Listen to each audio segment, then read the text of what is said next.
चलिए, so let us start. तो अब देखिए, जो एएस है, वैल्यूएशन की बात कहता है कि आप जब इन्वेंट्री का वैल्यूएशन करोगे तो भैया उसे कॉस्ट और नेट रियलाइजेबल वैल्यू और विच एवर इज लेस पर करोगे। तो ये तो देखिए पता ही है हम लोगों को सबको कि inventory will be valued at cost और नेट रियलाइजेबल वैल्यू, और दोनों में जो कम होगा। तो सर इसमें मैं ज्यादा कुछ और अभी कह नहीं रहा, और एक यूनिवर्सल सिद्धांत है सर। बिफोर दिस स्टैंडर्ड हम लोग अलग अलग फार्मूले यूज कर लेते थे। मतलब एक एंटिटी ने अपना पॉलिसी रखा कि वो इन्वेंट्री का वैल्यूएशन एट कॉस्ट करता है। वो वैल्यूएशन जो कर रहा था खाली कॉस्ट पे कर रहा था। ठीक है सर, क्या कर रहा था? Inventory is valued at cost. एक ने रखा कि हम एट मार्केट प्राइस करेंगे। तो हायर तो शायद मैंने कहीं नहीं देखा, लेकिन subsequently this standard sir came into existence 1499 mandatory हुआ, और बोलते कि नहीं, कॉस्ट या रियलाइजेबल वैल्यू जो कम होगा उस पर करोगे, कोई उसमें और ऑप्शन नहीं है। सो इट्स नाउ यूनिवर्सल, कोई एक्सेप्शन नहीं, कोई कुछ नहीं। ठीक है, AS1 याद है आपको? वो बोलता था कि different enterprises follow different accounting policy for treatment of same thing. For example, valuation of inventory. Now different enterprises can not follow different policy, क्योंकि सबकी पॉलिसी एक है। आप देखो ना, एक ही लाइन लिखी है, हाउएवर, बट, एक्सेप्शन, कुछ भी तो नहीं लिखा उसने। तो इस सिद्धांत से वेरी करना अलाउड नहीं है। ओके, अब सवाल उठता है सर, कॉस्ट कैसे निकलेगा, एनआरवी कैसे निकलेगा, और विच एवर इज लेस कैसे करेंगे? ठीक है, तो एक एक करके बात करेंगे। Now the next heading is cost. तो सर कॉस्ट ले लेता हूं मैं। सर कॉस्ट में क्या क्या इंक्लूड होगा? इंक्लूड्स, तो कॉस्ट में देखो, परचेज प्राइस,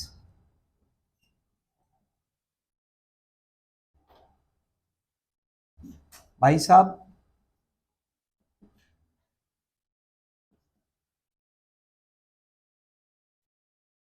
कन्वर्जन कॉस्ट, और बेटा हमें कुछ सोचने, अदर कॉस्ट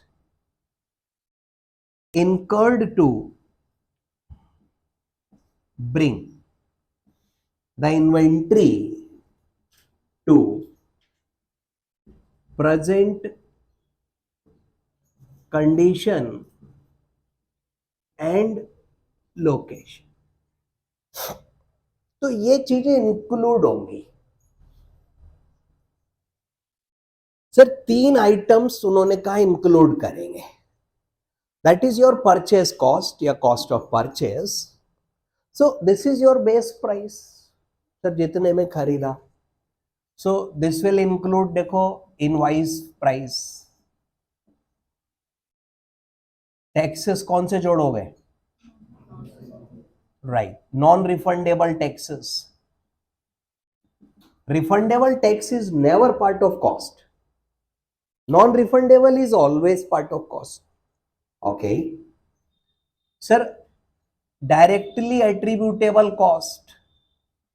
अभी सपोज परचेज किया आपने कोई मटेरियल और उस पे ब्रोकरेज पे करा, उसका भाड़ा दिया आपने वहां तक लाने का, तो sir that will be added, है ना?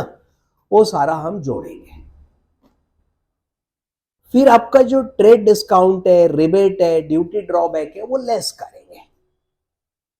तो minus trade discount, duty drawback और कोई सिमिलर रिबेट शिबेट है वो लेस कर देंगे।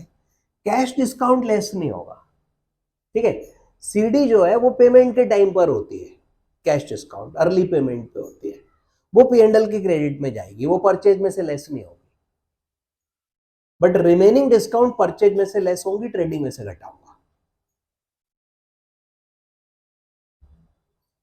ये तो पता होगा। चलो सर, परचेज प्राइस हो गया। Then conversion cost. Conversion cost में बेटा डायरेक्ट कॉस्ट जोड़ोगे और इनडायरेक्ट कॉस्ट भी जोड़ोगे।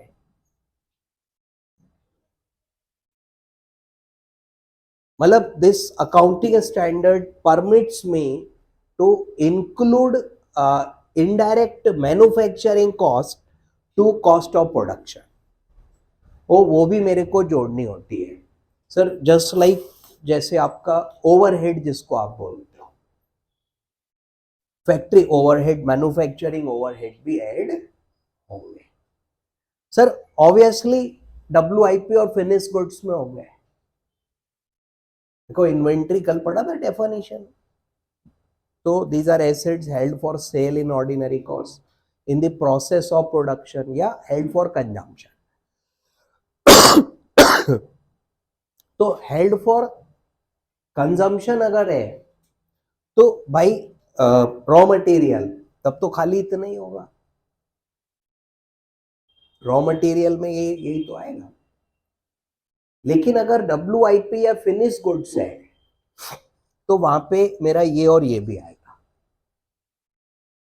वो भी ऐड करूंगा। तो डायरेक्ट कॉस्ट भी ऐड होगी बेटा। डायरेक्ट कॉस्ट तो देखो डायरेक्टली ऐड होगी, that's your direct labour, your direct expense. लेकिन जो इनडायरेक्ट कॉस्ट है हम वो भी ऐड करेंगे सर। इनडायरेक्ट कॉस्ट पे हम उसको कैलकुलेट करेंगे, कैलकुलेटेड ऑन नॉर्मल कैपेसिटी, ठीक है। अब अगर actual production, actual capacity normal से ज्यादा है sir, actual capacity is greater than normal capacity, तो in this case rate is based on actual. और अगर बच्चों actual is less than normal capacity तो rate is based on normal capacity.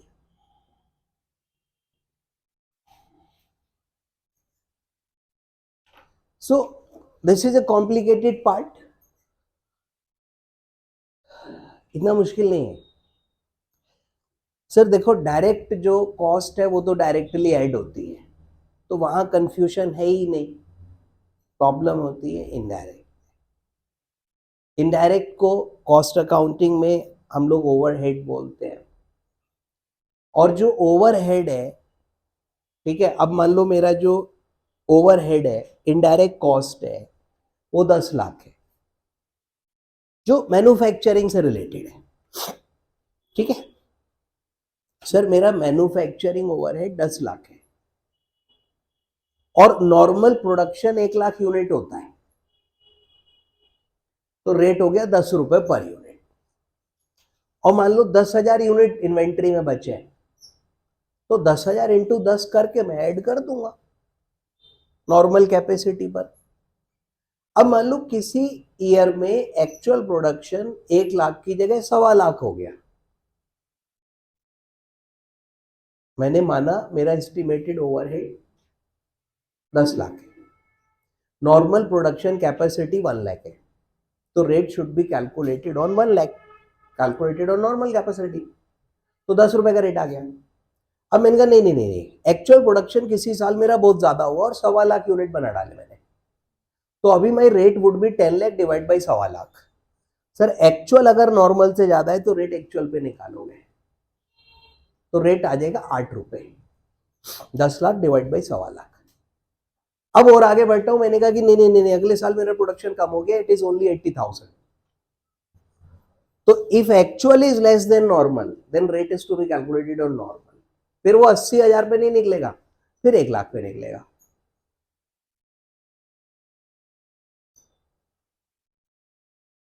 आया समझ में? सर रेट में भी विच एवर इज लोअर हो रहा है, नॉर्मल और एक्चुअल दोनों पे रेट निकाल लो, विच एवर इज लोअर ले लो, कभी गलत नहीं होगा। सर प्रूडेंस को एक हम अलग लेवल पर लेके जा रहे हैं।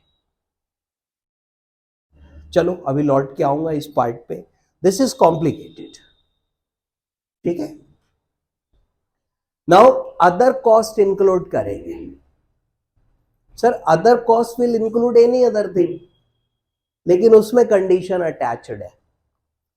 Other cost will be included in cost of inventory only when such cost sir is incurred to bring the inventory to their present condition and location।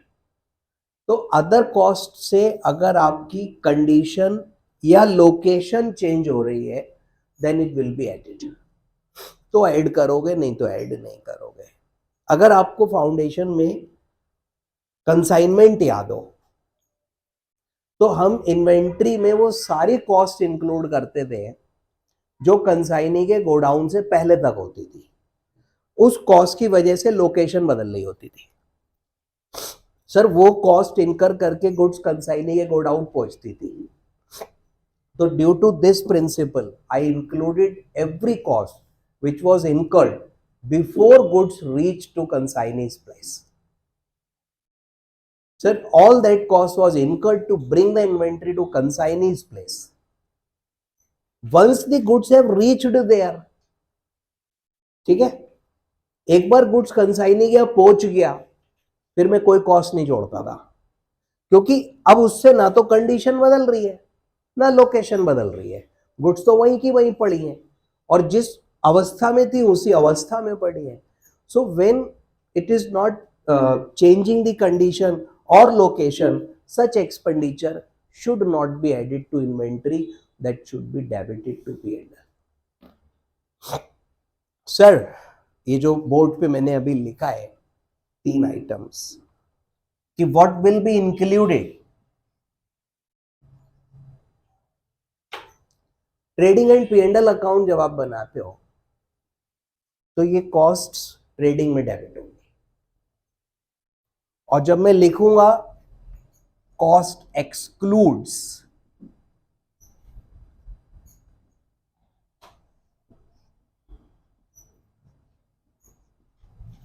तो ये आइटम P&L में डेबिट होगा।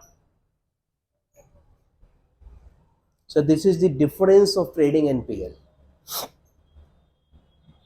ये सारी कॉस्ट्स ट्रेडिंग में जाएंगी, inventory में include होंगी।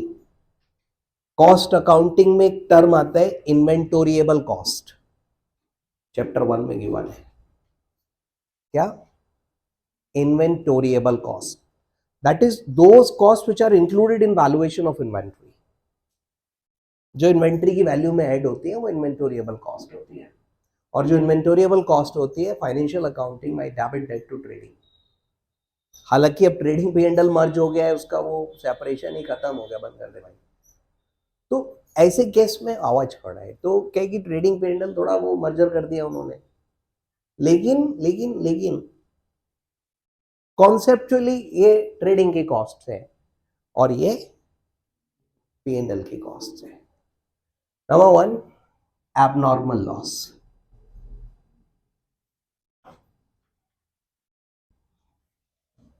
Sir normal loss is included in the value of inventory.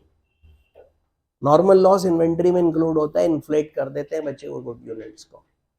पूरी कॉस्ट अकाउंटिंग में आपने करा, प्रोसेस कॉस्टिंग आती थी, नॉर्मल लॉस क्रेडिट में लिखते थे, यूनिट में अमाउंट, यूनिट लिखते थे, अमाउंट में डैश मार देते थे, और उसकी जो वैल्यू होती थी रिमेनिंग यूनिट्स में ऑटोमेटिकली ऐड हो जाती थी। तो नॉर्मल लॉस इंक्लूड होता है इन्वेंट्री में। सर वो वैल्यू एडजस्ट हो रही है उसकी।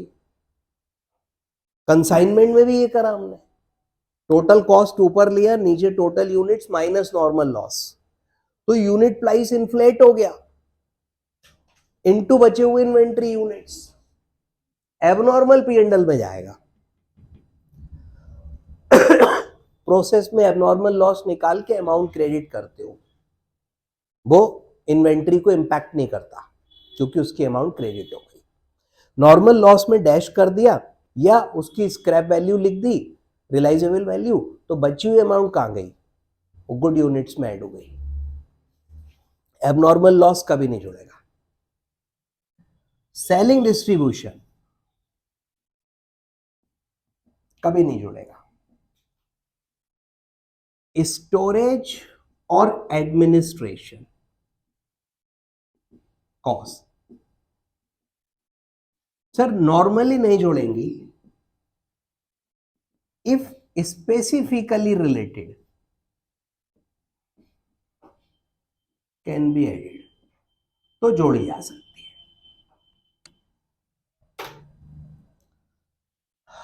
देखो स्टोरेज कॉस्ट नॉर्मली इन्वेंट्री में ऐड नहीं होगी। Sir I bought some goods, ठीक है, goods are lying in godown, अब गोडाउन में जो भी मेरा खर्चा हो रहा है that is my storage cost. Now due to that expenditure क्या मेरा कंडीशन या लोकेशन बदल रहा है? नो, गोडाउन में पड़ी है, उधर ही पड़ी है, कंडीशन भी वैसी है, so that will not be added, P and L में जाएगी। Same for administration cost, however where these costs have been incurred to bring the inventory to condition location then will be added to inventory. Suppose करो मैंने furniture बनाता हूं मैं, और मैंने उसके लिए वुड खरीदा, लकड़ी खरीदा, लकड़ी जो थी वो मॉइस्ट थी, मॉइस्चर था उसमें, और जब पेड़ काटा जाता है तो उसमें अंदर तक मॉइस्चर होता है, और वो मॉइस्चर के साथ में फर्नीचर नहीं बन सकता। अब इसको कैसे सर मॉइस्चर सुखाया जाएगा? तो क्या करते हैं, उस लकड़ी को एज इट इज छोड़ देते हैं 6-8 महीने के लिए, तब जाके उसका मॉइस्चर सूखता है, क्योंकि वो अंदर तक है, वो ऐसे निकलेगा नहीं, गर्म कर नहीं सकते, धूप में डालोगे खराब हो जाएगा, तो उसको 6-8 महीने छोड़ दिया, धीरे धीरे वो सब सूख जाता है, then it is used for making furniture. अब मैंने 8 महीने स्टोरेज किया तब वो वुड जो है फर्नीचर बनाने लायक हुई। पता है, this storage cost should be added to inventory because condition change हो रही है। सर वो सूख रही है, उसके बाद यूज होगी, should be added to value of inventory, otherwise storage is not added. So once the goods reaches to consignee's place, उसके बाद जो भी एक्सपेंस होता था सब कंसाइनमेंट में तो डेबिट करते थे, बट इन्वेंट्री में इंक्लूड नहीं करते थे। तो वहां पे कंसाइनमेंट में भी हम पूरे तौर पे एएस फॉलो कर रहे थे, बस पता नहीं लग रहा था हमने एएस फॉलो करा है। सर ये बात बताई नहीं जाती।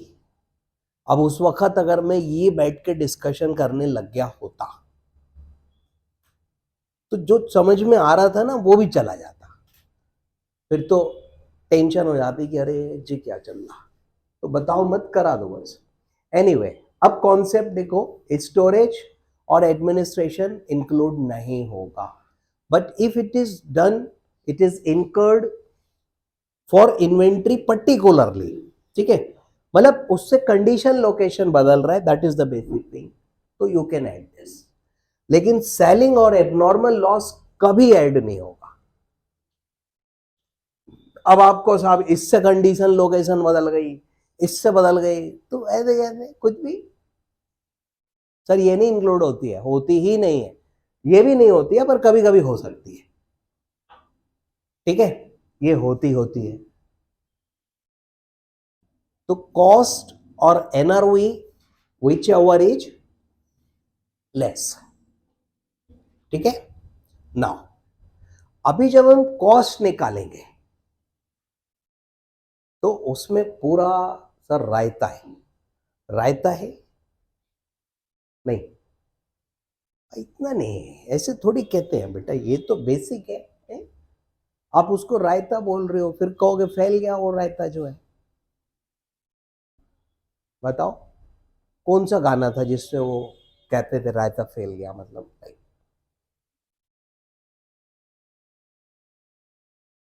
वो अमिताभ बच्चन वाला था ना। तुम्हें कुछ पता ही नहीं है, ओके। तो चलो छोड़ो बच्चों, इस बेचारे को माफ करो और टॉपिक पे आओ। अब देखिए, we can have inventory like we can have raw material, WIP and finish goods, बराबर है। तो देखिए, this amount will be added to all three. Raw material है तो भी खरीदा हुआ है, WIP है तो भी परचेस प्राइस है, फिनिश गुड्स है तो भी है, तो ये तो जुड़ेगा ही जुड़ेगा। सर ये दोनों कॉस्ट तभी आएंगी जब WIP या फिनिश गुड्स है। अब अगर कोई ट्रेडिंग कंसर्न है, मैन्युफैक्चरिंग है ही नहीं, तो ना WIP है ना फिनिश गुड्स है ना रॉ मटेरियल, उसका तो ट्रेडेड गुड्स है, तो उसका सिर्फ ये है 5 8।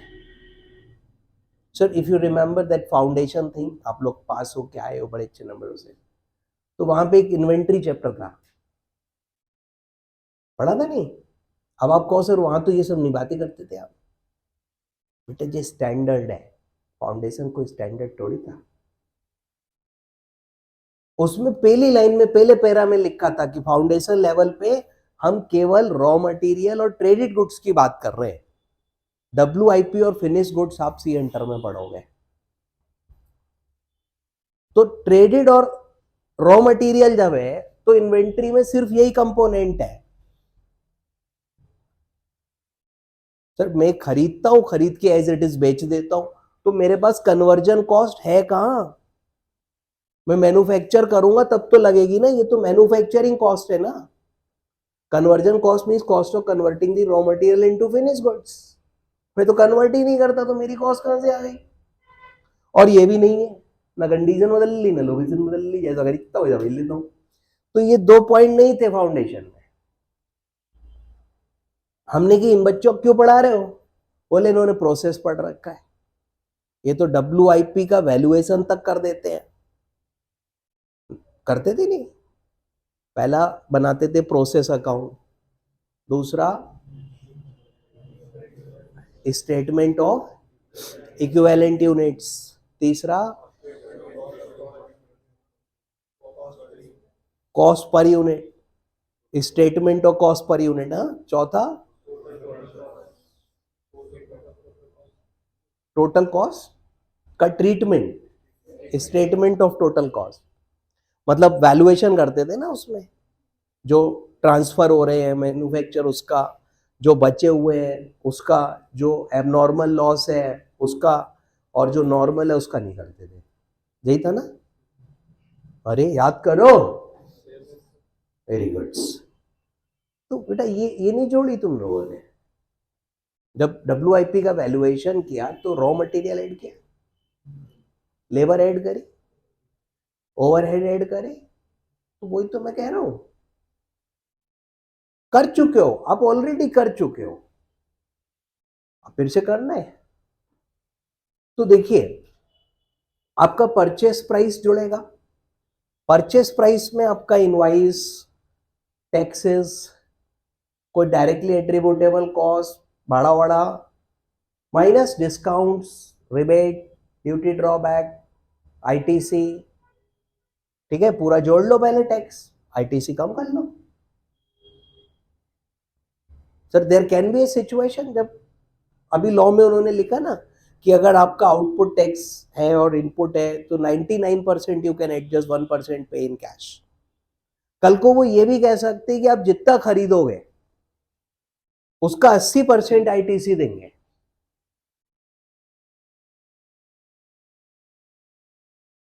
कल को कह सकते हैं ना, बताओ कब कहेंगे? सर अगले साल एक बड़ी इवेंट है, उसके बाद।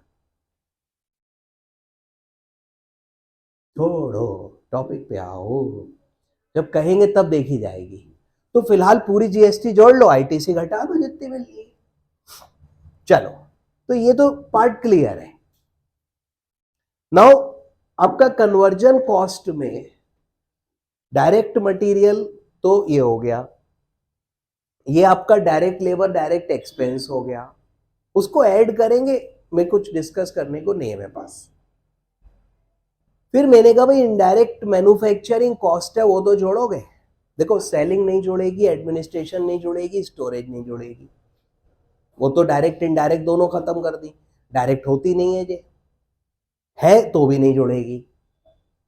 ठीक, अब मैंने कहा मैन्युफैक्चरिंग की इनडायरेक्ट कॉस्ट है भैया, वो तो जोड़ ले।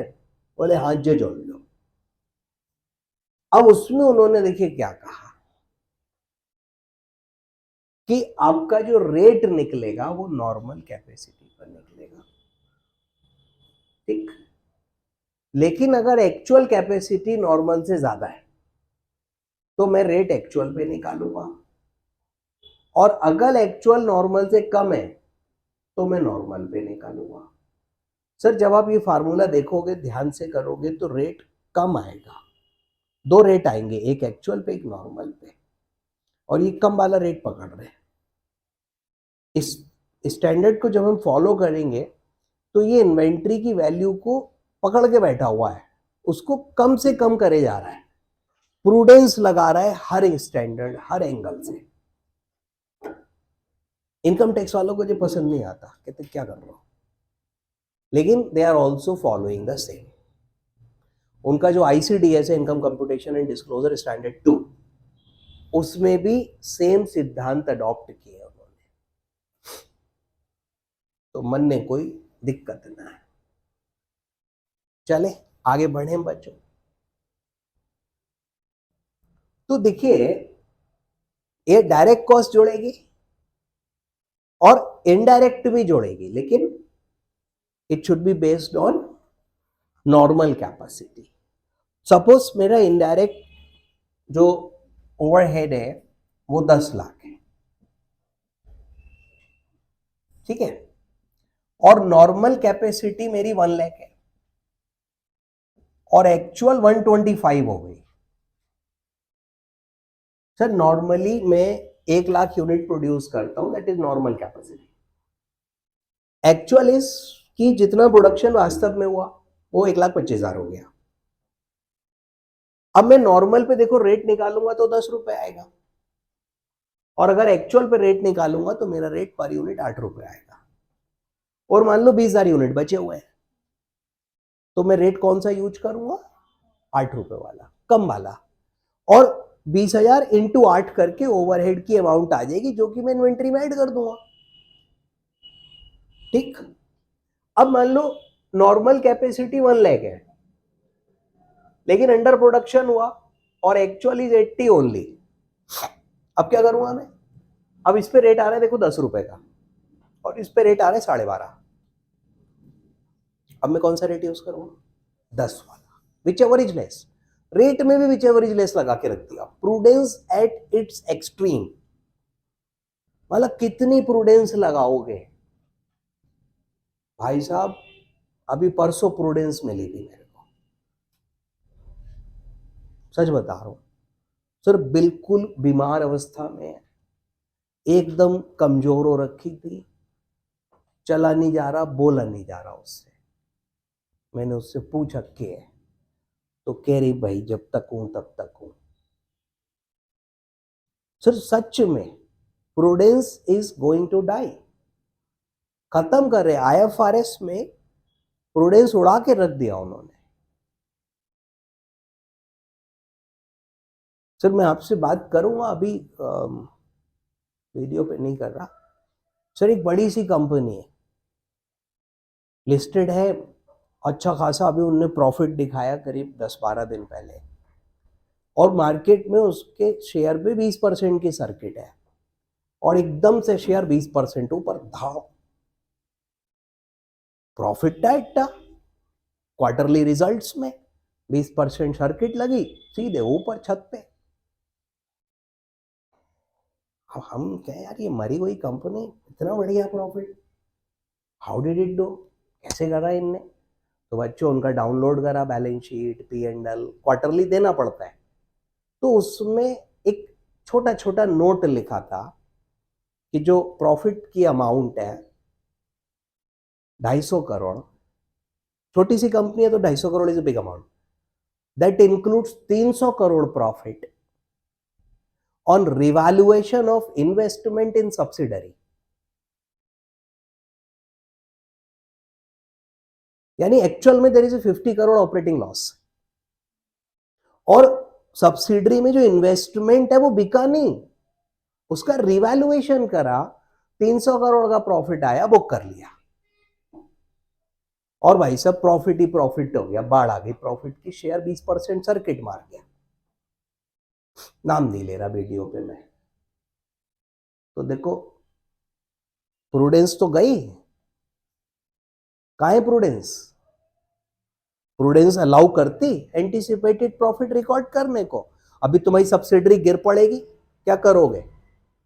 और सब्सिडरी का शेयर भी इतना गंदा, 10 रुपए फेस वैल्यू है, 2 रुपए पे बिक रहा था, मार्केट प्राइस बढ़ के 4 हो गया। अबे क्या तुम्हारा 2 रुपए वाला 4 हो गया जो कल को 54 नहीं रह जाएगा?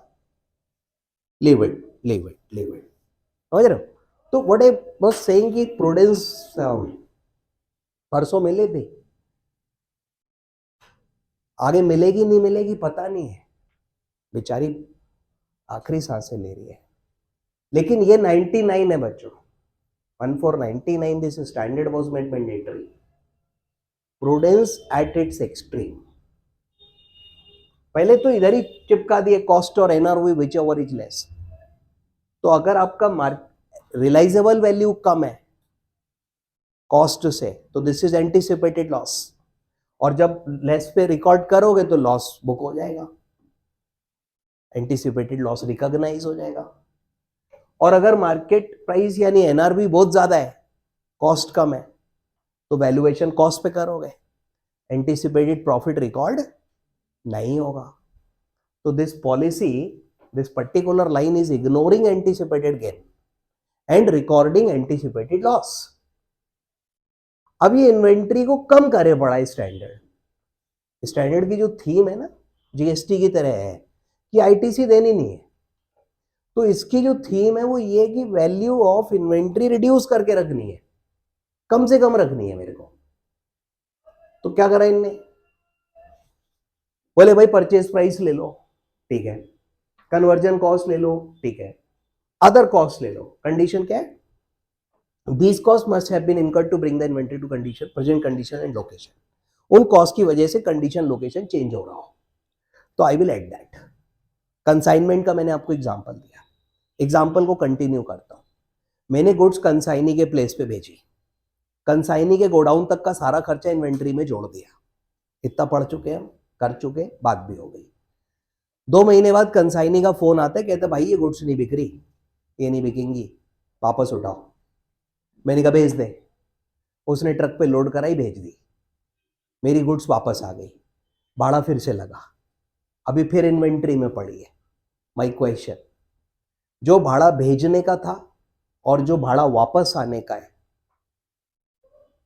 इन्वेंट्री में दोनों जोड़ूं, पहले वाला जोड़ूं, दूसरा छोड़ दूं, दूसरा जोड़ लूं, पहला छोड़ दूं, दोनों छोड़ दूं? सो आंसर इज कि दोनों छोड़ने होंगे, एक्सक्लूड होंगे, बिकॉज जहां थी गुड्स लौट के वहीं आ गई, तो तुम्हारी कंडीशन लोकेशन तो चेंज ही नहीं हुई, ये तो घूम फिर के लौट ही आई। तो जो भाड़ा था जाने का प्लस आने का, अब वो P&L का पार्ट बन गया। व्हेन आई से P&L का पार्ट बन गया, मैं यहां लिख रहा हूं this is abnormal loss, hello P&L में डालो। कंसाइनी के गोडाउन में रखी थी तो जाने का भाड़ा ऐड हो रहा था, लौट के मेरे पास आ गई तो वो जाने का भाड़ा जो ऐड हो रहा था वो भी ऐड नहीं होगा, क्योंकि तो गुड्स की लोकेशन तो जहां चली थी वहीं पहुंच गई लौट के, भाई साहब। ओम तो एनीवे, तो बच्चों conversion cost is your manufacturing cost, ठीक है, डायरेक्ट इनडायरेक्ट। इनडायरेक्ट कॉस्ट को आप नॉर्मल कैपेसिटी पर निकालोगे, ओवरहेड 10 लाख है, नॉर्मल कैपेसिटी 1 लाख है, तो रेट विल बी 10, ठीक।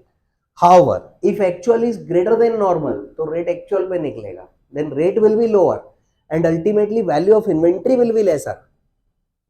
इन्वेंट्री फिर कम हो जाएगा ना, ये 10 रुपए की जगह 8 रुपए पर आएगा। 20,000 यूनिट बचे हैं तो वो 10 रुपए पे आते 2 लाख जोड़ता मैं, अभी 160 जोड़ पाऊंगा, ओके। और अगर एक्चुअल बेटा कम हो गया तो एक्चुअल पे तो रेट ज्यादा आ जाएगा, तो कह रहे ज्यादा नहीं, you calculate it on normal capacity. Actual कम है, it is your abnormal loss.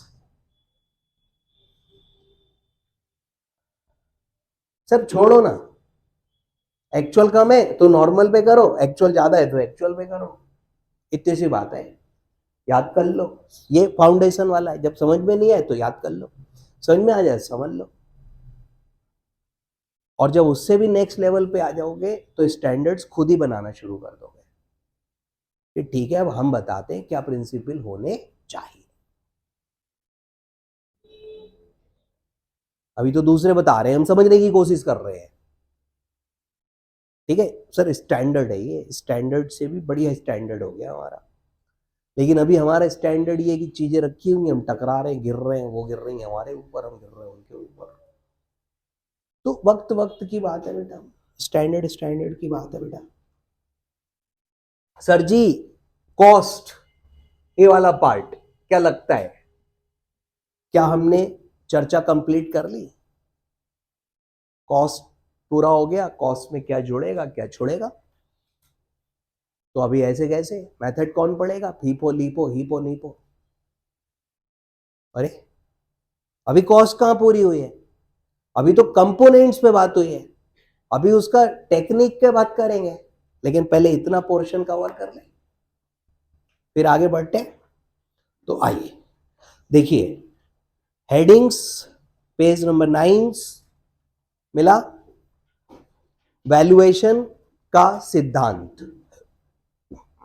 तो देखिए सिद्धांत तो बेटा बहुत जबरदस्त है, ये लिखा हुआ है कि इन्वेंट्री का वैल्यूएशन कॉस्ट या फिर उसका जो नेट रियलाइजेबल वैल्यू है जो कम होगा उस पर किया जाएगा।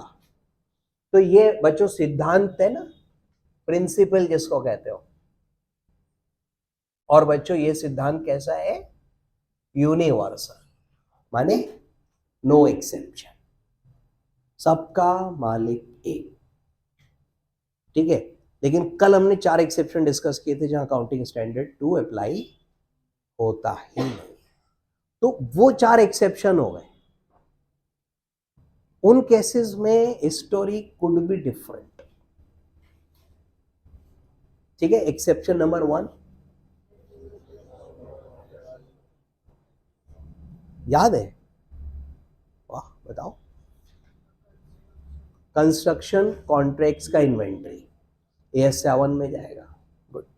एक्सेप्शन 2 सर्विस प्रोवाइडर वाला, इंटेंजिबल है, छोड़ दो। एक्सेप्शन 3 है जी शेयर डिवेंचर इन्वेस्टमेंट के फॉर्म में है, तो अभी मेरा सब्सिडरी में इन्वेस्टमेंट है, मैं उसका रिवैल्यूएशन किया और यो प्रॉफिट आ गया मेरा, मैं P&L में डाल दिया, क्रेडिट ले लिया मैंने उसका। वहां तक तो ठीक था, लेकिन उसके बाद जो मार्केट ने रिएक्ट किया वो अनजस्टिफाइड था। कोई नहीं सर, ऑल इज वेल, आगे बढ़ते हैं। कौन सी कंपनी तो वीडियो बताने नहीं है, सब दुनिया को पता लग जाएगी, हम क्यों बताएं? तो अरे सर ठीक है नहीं, और देखो बड़े लोग होते हैं ये, है ना, पब्लिकली आप पंगा नहीं ले सकते, लेना नहीं चाहिए, मतलब ले तो सकते हम किसी से भी, एक आदमी को छोड़ के, बट क्यों पंगा लें, क्या जरूरत है? तो components of cost of inventory, sir सिद्धांत वाला लाइन पढ़ लिए, कॉस्ट और NRV वाला, उसमें कछु है ही ना है, क्या बतावे?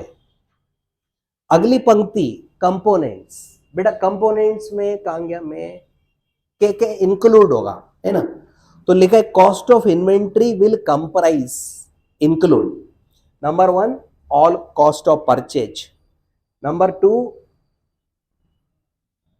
नंबर टू में देखो क्या लिखा है इन्होंने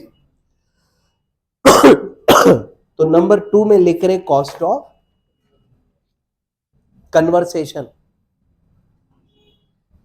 तो कैसी कैसी बातें कर रहे हो आप लोग। तो बेटा कन्वर्सेशन तो शायद देखो नहीं लिखा हुआ है, शिवानी जी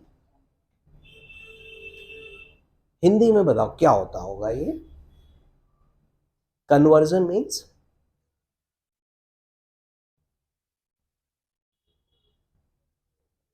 सर परिवर्तन, रॉ मटेरियल इनटू, तो ठीक है, other cost incurred in bringing to condition location. आगे बढ़ाता हूं बच्चों, cost of purchase will comprise of number 1 PP that is your purchase price, ड्यूटियां, ड्यूटीज एंड टैक्सेस, तो ड्यूटियां और टैक्सें नहीं, ये हिंदी सही नहीं बनती, तो बच्चों ड्यूटीज और टैक्सेस भी इंक्लूड होंगे, लेकिन क्या इंक्लूड होंगे, जो रिकवरेबल नहीं है, ठीक है, लाइक सैनबेटी आईटीसी नहीं मिल रहा है तो नॉन रिफंडेबल, और बच्चों भाड़ा अदर डायरेक्टली एट्रीब्यूटेबल कॉस्ट जो भी उससे रिलेटेड है। नीचे पंक्ति में लिखा है trade discount rebate duty drawback ये घटाए जाएंगे, लेकिन कैश डिस्काउंट नहीं घटते, कैश डिस्काउंट P&L में जाएगी, ये सारी डिस्काउंट ट्रेडिंग में जाएंगी, परचेज में से लेस करके दिखाऊंगा। Cost of conversion, cost of conversion will include direct cost and systematic allocation of fixed and variable overheads. तो बेटा डायरेक्ट कॉस्ट भी जुड़ेगी और इनडायरेक्ट भी जुड़ेगी, इनडायरेक्ट में कौन सा, फिक्स्ड भी जोड़ेंगे और वेरिएबल भी जोड़ेंगे।